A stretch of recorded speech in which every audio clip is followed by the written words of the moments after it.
Buenos días a todos. Agradezco al Padre Adolfo, a todos los encargados de la formación y de la reunión del clero en Buenos Aires, por habernos acercado esta invitación. Y hablo en plural porque estoy acá no en nombre personal, sino en nombre del Grupo Jeremías, que tengo la gracia de Dios de participar y de trabajar, como todos ustedes saben, y que sé que han tenido una reunión ya con el grupo el año pasado. Tenemos el carisma o la intención de trabajar por la salud integral de los sacerdotes, de los obispos, de los seminaristas. Entonces, en nombre de ellos, como un miembro de este equipo, estoy acá para ayudarlos a pensar un poco, a elaborar un poco, procesar un poco la esperanza en este tiempo de pandemia, que es un poco la propuesta. Entonces, pensar juntos qué es esto de esperar, qué es esto de esperanza, justamente en este tiempo tan especial que estamos atravesando, que es la pandemia. Y este marco que pongo al inicio de Jeremías, del grupo Jeremías, que tiene que ver precisamente con la salud integral, es un poco la perspectiva desde donde me gustaría trabajar o compartir con ustedes algunas reflexiones sencillas sobre la esperanza. Porque hablar de salud integral, en cierta manera, es una redundancia. Porque la salud tiene como función específica, centralmente la salud mental con la que yo trabajo, pero en general la salud, que es un misterio y que es un bien intangible, que nunca podemos definir del todo qué es la salud, pero sí podemos intuir, epistemológicamente hablando, que la salud tiene que ver con la integración, que la función de la salud es integrar. Es decir, la salud busca volver a unir, en el caso de ustedes, de los sacerdotes, por ejemplo, la integración de la vida con el ministerio, de la vida personal, de toda su vida, con el ministerio. Ese es un camino. La integración es un camino, como en el matrimonio, esa integración entre el varón y la mujer es un camino, como en la vida consagrada, la vida personal y la regla, esa integración entre vida personal y regla, también es un camino.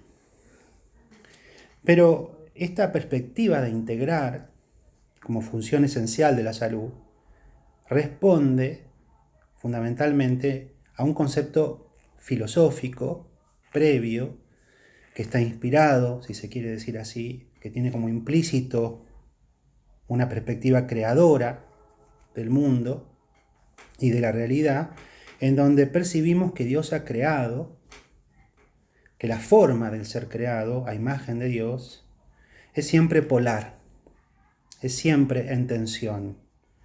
Por lo tanto, cada uno de los elementos del ser creado están siempre buscando una correspondencia. Así, el ser busca el ente, el varón busca la mujer, el cuerpo busca el alma, el individuo busca la comunidad, y todo lo creado aspira, anhela una realización en Dios, todo lo finito en lo infinito.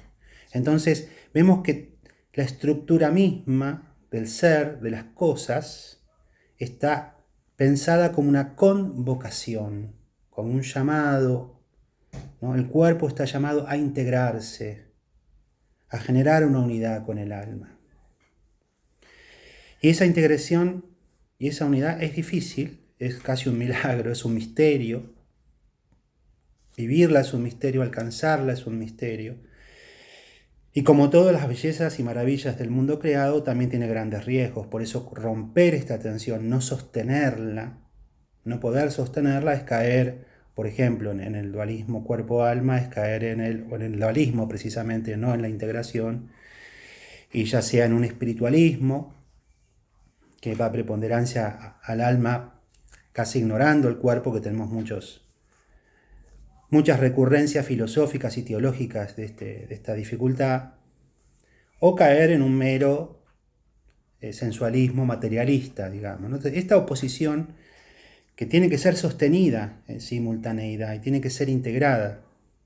Ese es el, digamos así, el propósito de la salud, realizar esa integración. Pero además sabemos que después del mal y después del pecado, el diablo, diabolos, que significa el que divide, el que separa, el mal, hasta el mal último, que es la muerte, que es la separación del alma y del cuerpo, digamos, pero todo el mal, todo sufrimiento y todo pecado sobre todo, tiene que ver con dividir, con separar.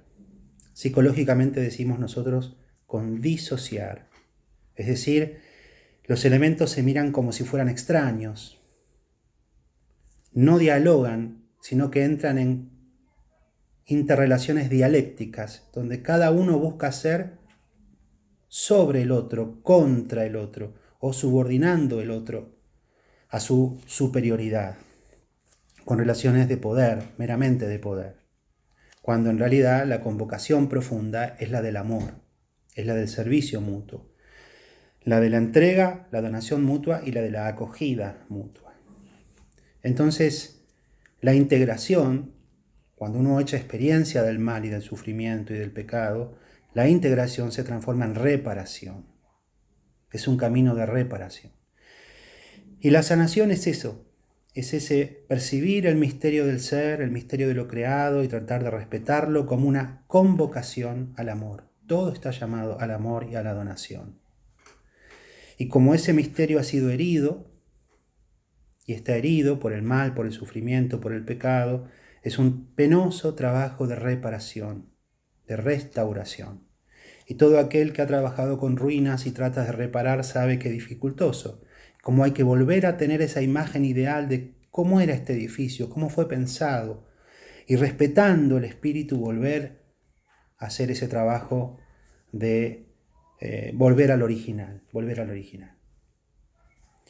Desde esta perspectiva de integración, como salud, como integración, me gustaría ayudarlos a pensar hoy la esperanza humana y la esperanza teologal, justamente integradas, en donde lo humano y lo divino se integran.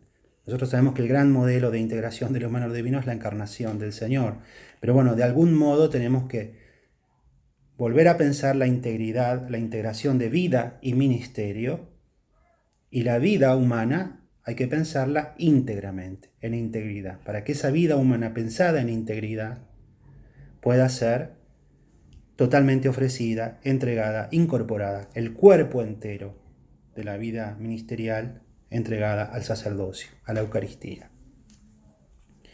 Entonces, permítanme presentarle 3 puntos muy sencillos sobre la esperanza. En el primer momento voy a hablar un poquitito de la esperanza psicológicamente hablando. ¿Por qué es importante la esperanza a nivel psicológico? ¿Y qué daño nos produce en este contexto de pandemia las dificultades para esperar? En un segundo vamos a empezar la esperanza teologal propiamente, la esperanza como virtud teologal, es decir, la esperanza como la acción de Dios realizada en el hombre, Dios que actúa en la humanidad, opera en la humanidad. Y finalmente la esperanza en Dios mismo. ¿En qué sentido podemos decir que Dios mismo espera algo para nosotros en este contexto de pandemia? Entonces, estos 3 elementos, estos 3 momentos del pensamiento, los voy a desarrollar muy brevemente. Entonces, el primer momento sería esperar en tiempos de pandemia, la esperanza en un sentido psicológico y en un sentido humano. Para eso acudo a una frase de un filósofo alemán, que todas las citas que voy a hacer son de personas que han pensado la situación de pandemia. Jürgen Habermas, filósofo alemán, dice: nunca habíamos sabido tanto acerca de nuestra propia ignorancia. Esta frase maravillosa, que es un poco socrática, ¿no es cierto? Saber verdaderamente, saborear, experimentar profundamente que somos ignorantes, que no podemos administrar nuestro destino, que nos vemos expuestos a situaciones imprevistas que nos sacuden desde los cimientos y que nos dejan presos de la incertidumbre. Y precisamente un estudio de la Universidad de Buenos Aires que ha más o menos examinado cuáles han sido o cuáles son todavía, digamos así, las emociones más dificultosas, más negativas de esta situación de pandemia, ellos han descrito sobre todo dos, han encontrado estadísticamente dos. Una es precisamente la incertidumbre y otra es la amenaza. Es decir, las emociones fundamentales que están así socialmente inscriptas en este contexto de pandemia es la incertidumbre y la amenaza. Incertidumbre porque no sabemos, realmente no sabemos, como dice Habermas, no sabemos ni cómo se formó, ni por qué se expande tan rápido, ni si vamos a volver a la fase anterior, si vamos a pasar a una fase siguiente, cuánto va a durar, cuándo va a llegar la vacuna, si va a haber una pospandemia, qué va a ser esa nueva normalidad. Y la prolongación de la situación de incertidumbre a lo largo de los meses comienza a producir un desgaste, una astenia, un cansancio muy difícil que lleva a situaciones muy paradojales, digamos, donde buscamos información. Por un lado la información nos tranquiliza, por otro lado la información nos desorienta, nos angustia todavía más, y esto hace que aparezcan las fantasías de huida, las de vivir como si no estuviera ocurriendo lo que está ocurriendo, lo cual indigna aún más a otro sector, digamos. Bueno, y todas las dificultades de discernimiento que esto trae, ¿no? Es decir, bueno, ¿qué hago entonces? Porque nos sentimos todos amenazados en nuestra salud, la amenaza de muerte y la amenaza de los seres queridos, sobre todo la amenaza, como siempre, la amenaza de los sectores más vulnerables, en este caso la amenaza de la gente anciana, de la gente más grande, que es el sector vulnerable, el sector de riesgo, ¿no? Y ahí nuestro corazón vibra vinculado a este sector, que es el sector más vulnerable, ¿no? Nuestros padres, los sacerdotes ancianos, los obispos, la gente mayor, digamos, perdónenme los obispos, la gente mayor, y esa situación de riesgo, ese temor, cuánta gente grande que está meses sin ver a sus hijos, a sus nietos. Es decir, realmente todos estamos atravesados por el miedo. Todos estamos atravesados por el miedo porque finalmente nadie tiene la vida comprada, nadie sabe si no tiene algún factor de riesgo oculto. Estos dos emociones están vinculados, están hondamente vinculadas a una enfermedad social que ya era endémica antes de esta situación y que ahora ha adquirido rasgos realmente muy preocupantes, que es la depresión. Están asociados, la incertidumbre y la amenaza están asociadas a la depresión. Y la depresión, clínicamente considerada y, digamos, epidemiológicamente considerada, tiene siempre dos componentes esenciales que la disparan. Un componente es la soledad. El depresivo se siente solo, se siente aislado de por sí. Y el otro componente es la falta de idoneidad. El depresivo no sabe, siente que no puede, que es impotente, que es víctima de un destino que lo supera. Y la verdad que esta situación que estamos atravesando de pandemia ha puesto muy de manifiesto la dificultad en ambos componentes, ¿no? La soledad, porque bueno, el aislamiento que estamos atravesando, la dificultad para los vínculos que ya eran lejanos se hacen, digamos, realmente inalcanzables, la necesidad de contacto, la ausencia de ternura, que nuestra misma respiración, que vieron que es esta imagen esencial de la vida, donde Dios sopla, nuestra misma respiración se transforma en una amenaza para los vínculos amados. El no poder tocarlos. Esto es sobre todo en las personas grandes, es una causante de depresión tremenda, muy difícil. Y bueno, y el hecho más agudo para el ministerio sacerdotal de la gente que se muere sola, ¿no? De esta muerte tan inhumana del COVID, sin contacto, sin que nadie te acompañe, sin que haya la cercanía de los sacramentos, la posibilidad, digamos así, de la oración en común, ¿no? Es una cosa terrible, terrible. Y lo que le pasa al entorno, que sabe que esa muerte sucede de esa manera, ¿no? Entonces la soledad está muy, muy, digamos así, expuesta en esta situación de pandemia. Y la falta de idoneidad, digamos, en nuestro país, que históricamente ha tenido dificultades para consensos, para acuerdos, y en esta dificultad del discernimiento, dónde empieza la salud, dónde empieza la economía, cómo ponernos de acuerdo. Es decir, siempre tuvimos problemas para acordar. En las situaciones de crisis, que es como vieron, baja la marea y quedan las piedras a la vista, en la situación de crisis baja la marea y uno ve mejor que nunca, lamentablemente, qué ignorante, cuánta ignorancia tenemos, qué dificultades para llegar a acuerdos esenciales.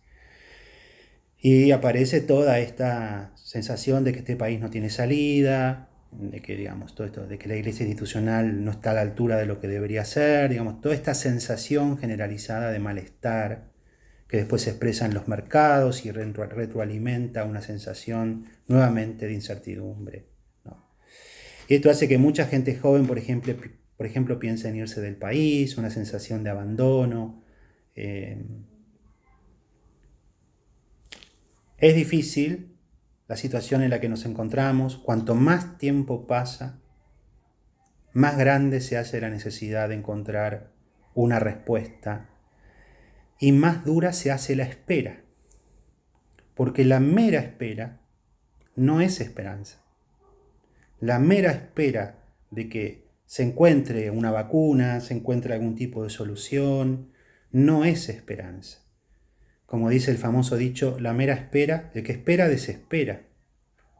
Porque tenemos la esperanza puesta en algo externo, tenemos la espera puesta en algo externo, en algo que nos venga desde afuera a resolver de alguna manera la situación. Esto no es ilegítimo y es necesario, pero sí es mera espera. Somos muy vulnerables a esta enfermedad que también es pandémica en este momento, que es la depresión. Y no imaginemos la depresión como el estar desmotivado, el estar tirado en la cama. En general, esta depresión cursa de modo, digamos así, no manifiesto, a través de dolores musculares, gran cansancio, inhibición social, ganas de no ver a nadie, trastornos del comportamiento, sobre todo conductas adictivas, adicciones de todo tipo, sexuales, de alimento, de alcohol. Es decir, insomnio. El insomnio es un tema que se ve de un modo bastante frecuente, trastornos del sueño, digamos.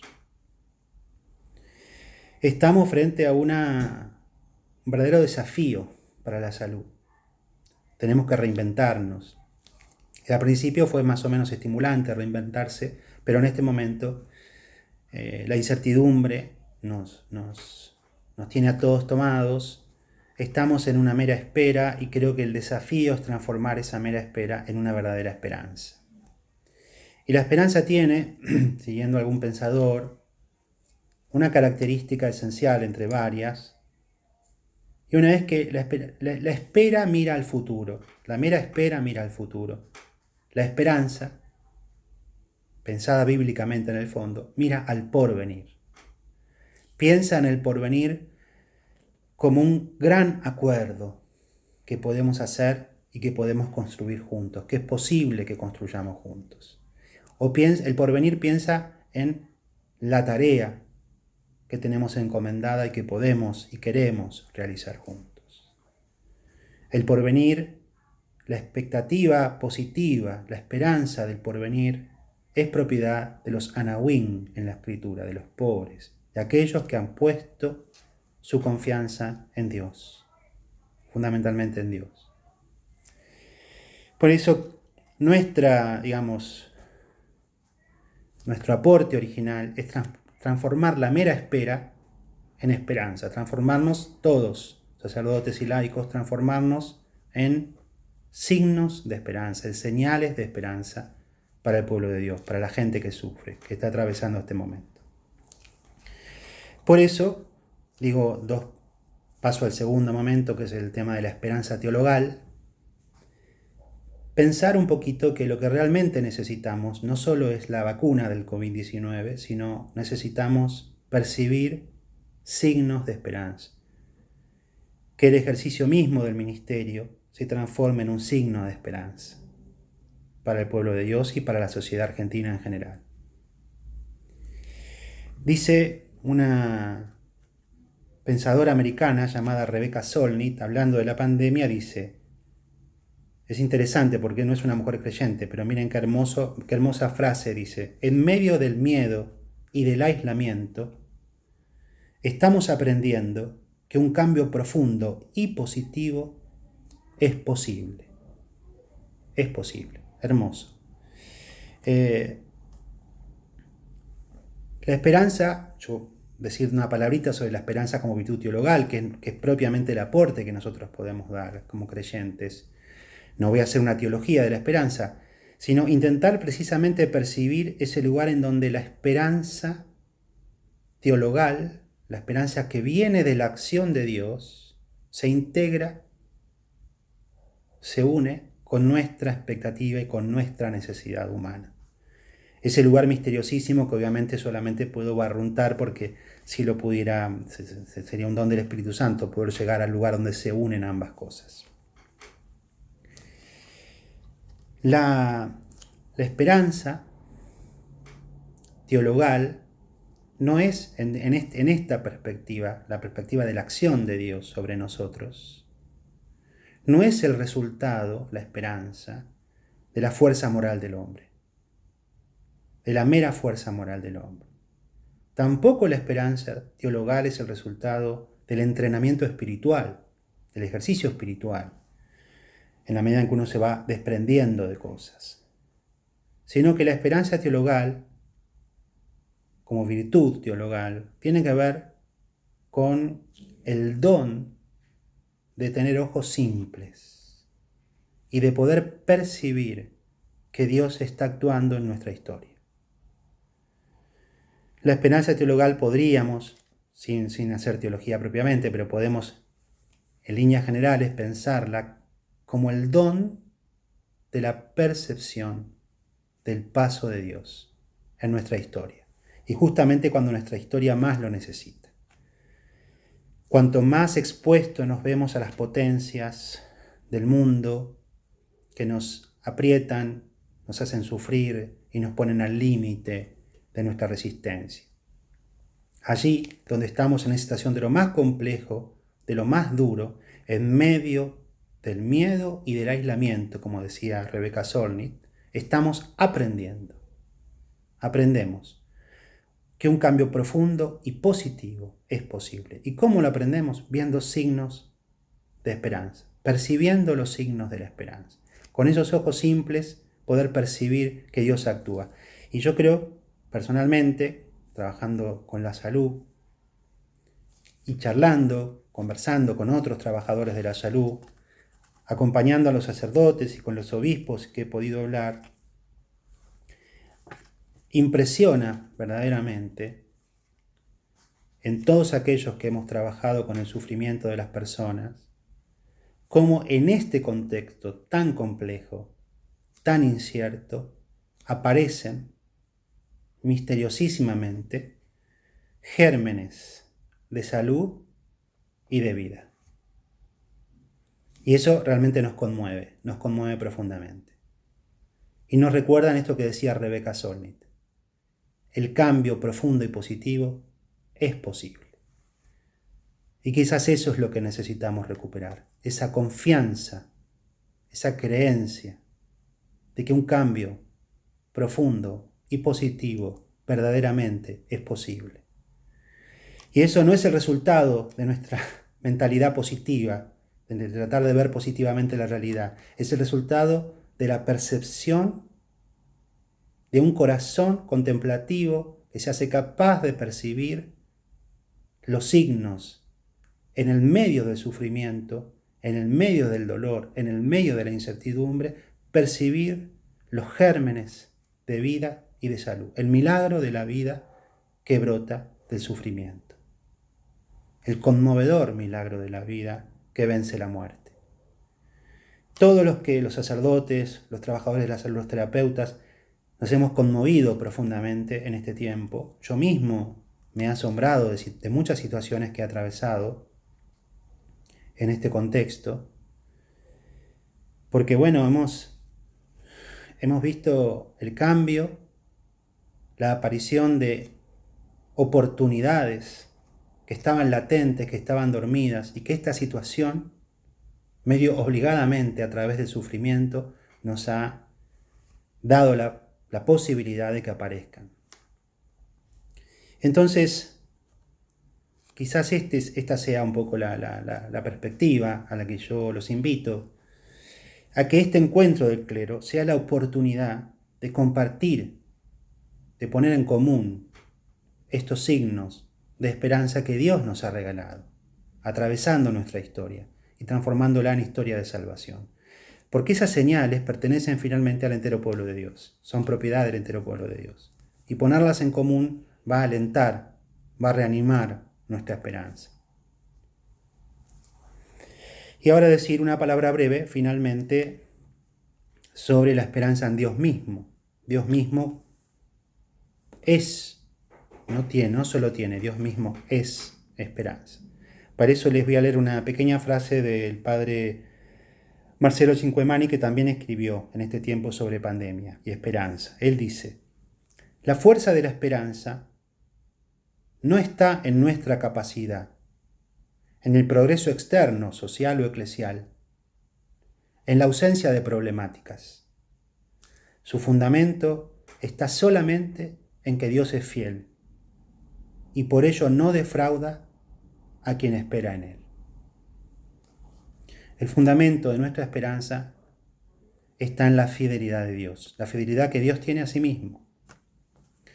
Por eso en este tercer momento, me gustaría invitarlos a pensar brevemente cómo Dios, el corazón de Dios, también espera, ¿no? Ya desde el momento en que Dios nos creó libres, Dios se puso a la espera, por lo menos una espera de nuestra respuesta, de nuestro consentimiento a su propuesta de redención. Pero cuando vemos a Dios en sí mismo, y vemos por ejemplo la imagen de Rublev en ese cuadro maravilloso de la Trinidad, vemos que en Dios hay mutualidad, es decir, el Padre hace una propuesta de redención, hace una propuesta, una invitación, un llamado al Hijo, y en el Hijo hay una acogida, una escucha, y hay una respuesta. Es decir, en el Padre hay una espera. Hay una espera en el Padre de la respuesta del Hijo. Y el Hijo también espera la invitación del Padre para dar su respuesta plena, su sí ilimitado.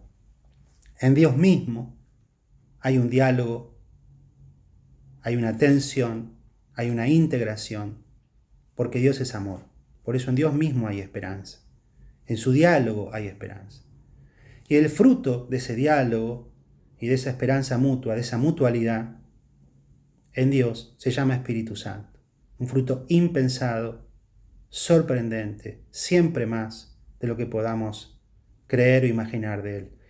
Dios es asombro, adoración, oración, contemplación, misterio para Él mismo. En Dios mismo se da este asombro de ser Dios, esta maravilla de ser Dios. Este fundamento de que Dios es fiel a sí mismo, este fundamento, digamos, de todo lo que es lo que, esa espera que hay en Dios es la que hace que nosotros podamos esperar.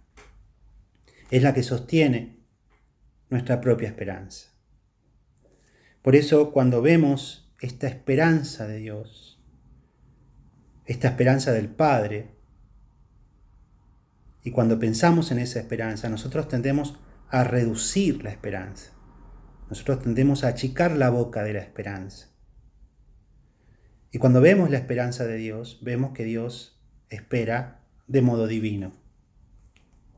En un famoso libro del padre Baltasar, donde él habla de qué podemos esperar, se llama el libro, él ahí muestra, ahora les voy a contar muy brevemente, él muestra las dos tentaciones de la esperanza. Pero para eso él nos hace comprender primero esta esperanza universal del Padre, ¿no? Que está tan claramente dicha en la carta de Timoteo, ¿no? Dios quiere que todos los hombres se salven. Dios espera al modo divino, espera para todos. Nosotros tendemos a achicar, esperamos para nosotros, esperamos para nuestra iglesia, esperamos para los conocidos. Dios espera en todo tiempo y en todo espacio. Uno percibe la esperanza del Padre en el corazón traspasado del Señor y en el corazón de todos los traspasados de la historia. Jesús lo dice de otra palabra, Jesús dice de otra manera, Jesús dice, el Padre no ha querido que se pierda ni uno solo de estos pequeños. Esa es la esperanza de Dios, abrir nuestra esperanza de modo verdaderamente universal.